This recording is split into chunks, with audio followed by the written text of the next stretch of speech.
What is up, everybody? It's Cody. Welcome back to PackPullers.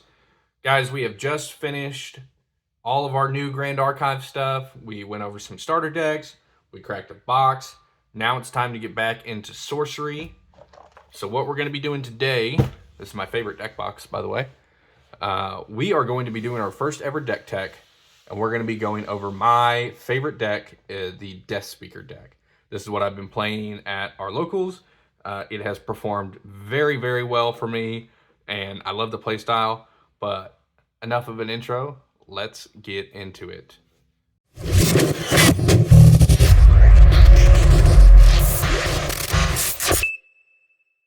All right, so we are going to be going over my Deathspeaker deck. Now, I want to preface this and start by saying this deck is in no way optimized, right? I've opened 2 boxes of Sorcery. Scratch that, 3. I've opened 3 boxes of Sorcery, and I've gotten a good amount of cards, but I haven't gotten all the cards that I need to really, really get this deck where it needs to be. But that's not to say that I don't have very strong cards in here. This is our first ever deck tech, so I'm not entirely sure how to do this, but this is kind of the way I'm going to go about it. I'm going to go over our avatar and why he does what he does and why we like him. Then I'm going to go over our staples, our flexible spells that can either be used for removal or to finish the game off. Our mana base, this is all not in a particular order, by the way. Our mana base, like a ramp and things like that. Our more supporty cards that help us get to where we need to be. Big creatures, big payoff creatures, and big payoff close the game spells. And then at the end, we will go over our Atlas and how those cards help us get to where we need to be. But for starters, let's hit with the Deathspeaker. So the Deathspeaker is a 20 health, 1 attack avatar with our basic tap, player draw sight. But where he really shines is his special ability. You may cast 1 dead minion each turn. Now, very important distinction. 1 dead minion means that it can be either our own minion in our graveyard or an opponent's minion. It does not specify, and you can double check curioso.io. The FAQs say that you can play your opponent's dead minions. So that is huge. But you know what happens when we play them, right? Do we just get to always play cards out of the graveyard? Well, not quite. So you may cast 1 dead minion each turn, and for 0 if you're on Death's Door. So if you're at Death's Door, you don't have to pay their cost. Whenever you summon a minion this way, banish it.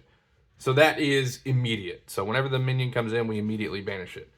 Well, Cody, that's foolish. Why would you pay the cost to immediately banish a card? Well, what this deck is looking to do, this is a mid-range aggro deck.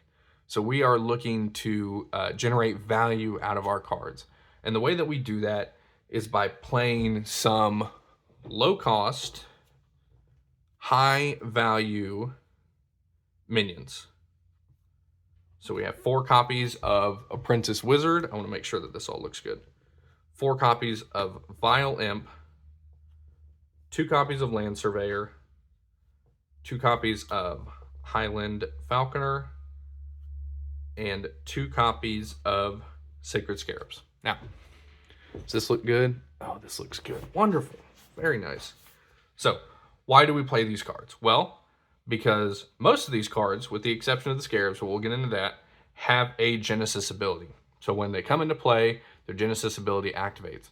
That's important because when we cast them with the Deathspeaker, there are 2 effects on the stack.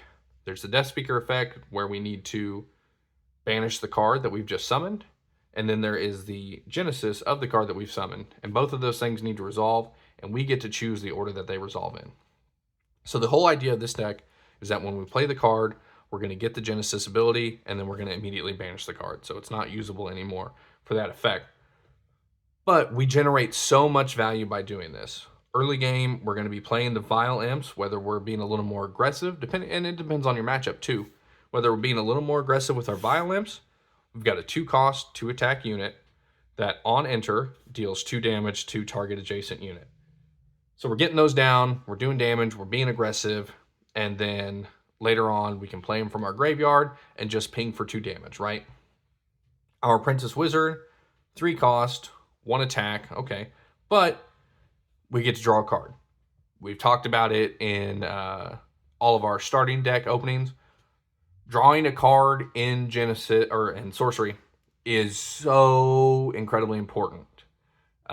Because now, you know, it gives us way more options to whether or not we want to draw our Atlas, and so now we can really generate our hand and get big cards. Card draw is so important in this game. So Apprentice Wizard is really good.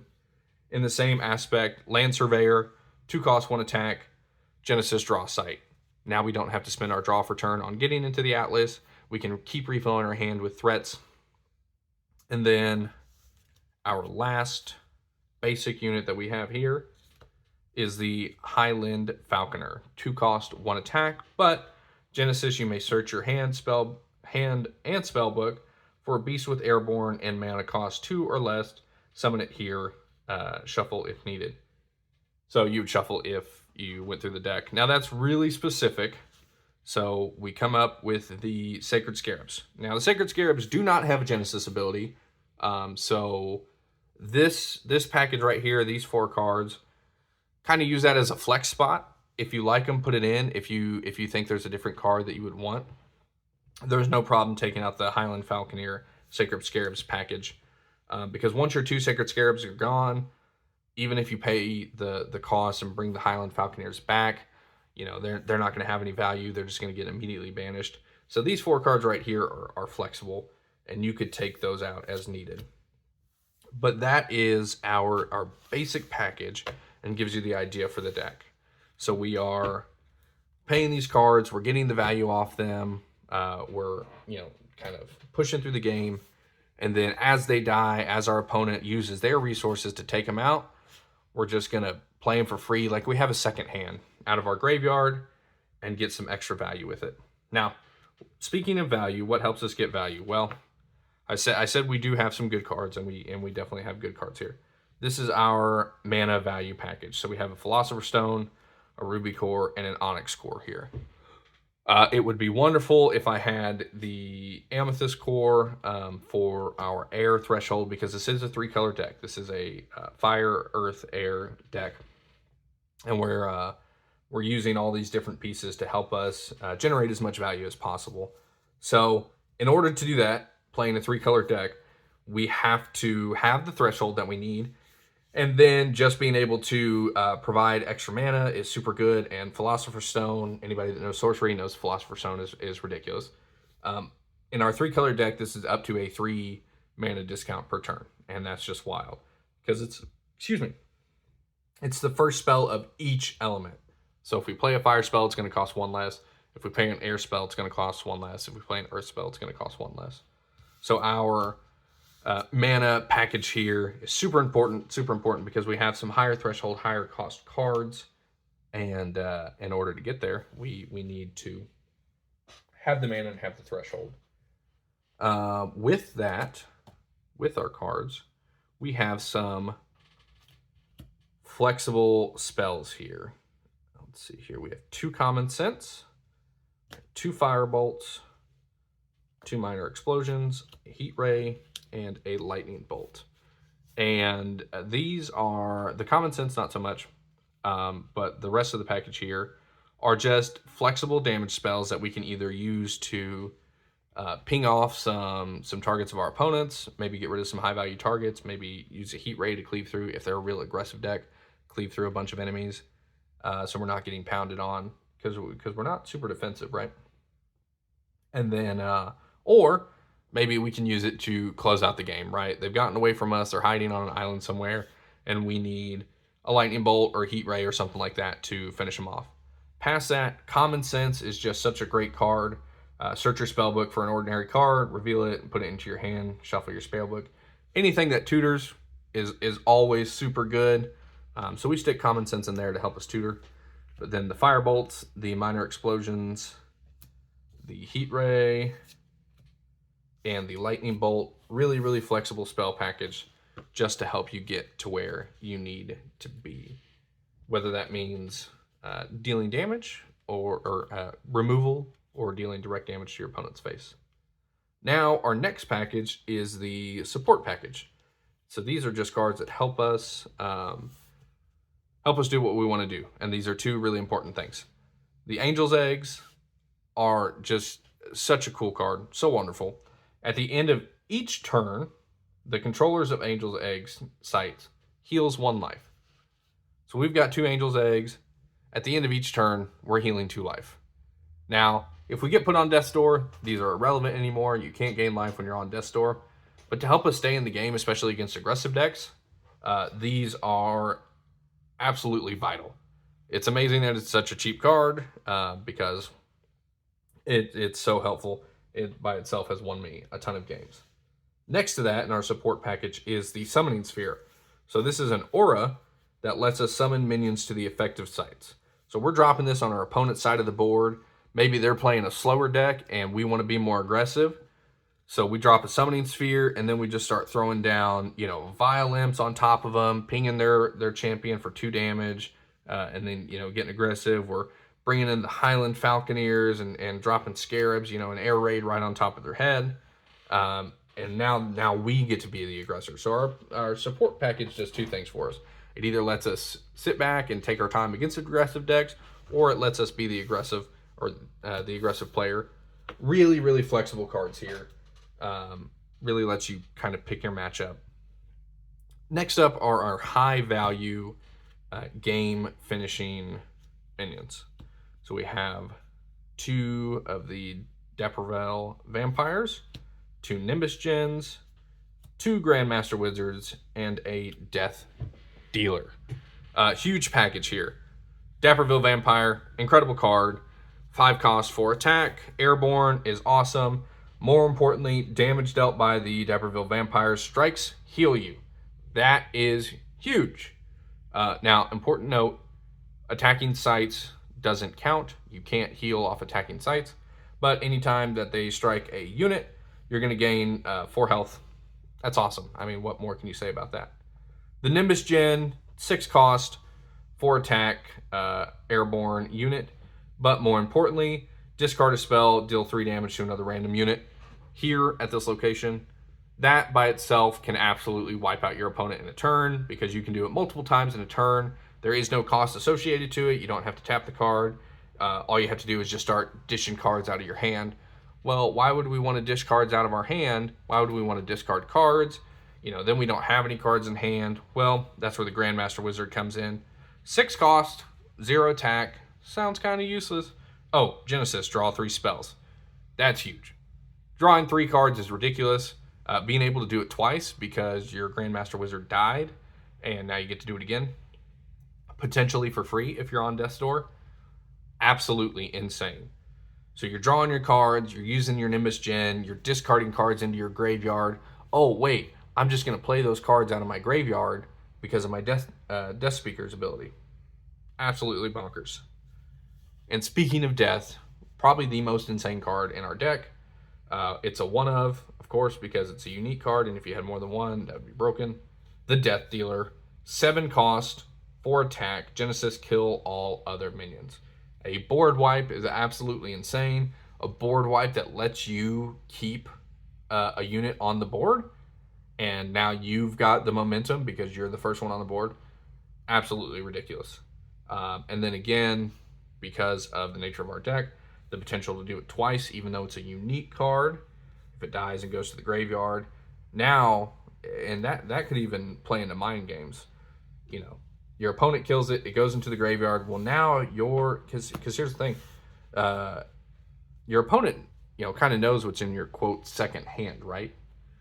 Because it's your graveyard. He's got the game knowledge of what's in your graveyard. So now maybe he's a little sheepish to build up a big board or maybe drop a big card, like a Mountain Giant or something like that, because he knows that you've just got that removal sitting in your graveyard that you can play at any time. He can't interact with it. He can't get it out of your hand because it's sitting in the graveyard. So maybe that puts him off from playing certain cards. Play that mind game with him. All right, and last but not least, out of our main deck is going to be our game closing spells. So we have 2 copies of Earthquake, a copy of a Major Explosion, and a copy of Craterize. Earthquake is one of the most insane removal spells in the game. Rearrange sites within a 2x2 region, carrying along everything of normal size, then burrow all minions and artifacts at those sites. Absolutely ridiculous. It can shut off sites because you're moving, and now maybe, you know, I'm switching their site with one of mine, so now their site sits in between all of mine. Now I've got a guy farther into their territory, and I'm gonna remove everything on those sites. Awesome. Major Explosion is just big damage, right? 7 at the target location, up to 2 steps away. Deal damage to each unit. Deal damage to each unit at location in the area of effect. We'll zoom in on this, but 7 costs at the specified location, 7 damage at the specified location, 5 to adjacent spots, and then 3 to our nearby spots in the corners. I mean, that's just a lot of damage. 7 is a lot of damage when people have 20 health. And then last, the Craterize. As an additional cost, you must discard a site, but destroy target site and deal damage to it all. You're going to deal 10 damage to that site. Just being able to do 10 damage is insane. And then a potential of a board wipe because of the rolling damage from it. I've yet to play this card, so maybe you even cut this, you know, if you want. If you have something else that you'd rather see in there.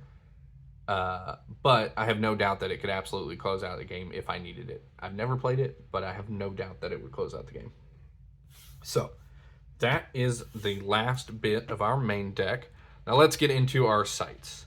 Everybody knows our sites are super important because that is how we can do what we need to do.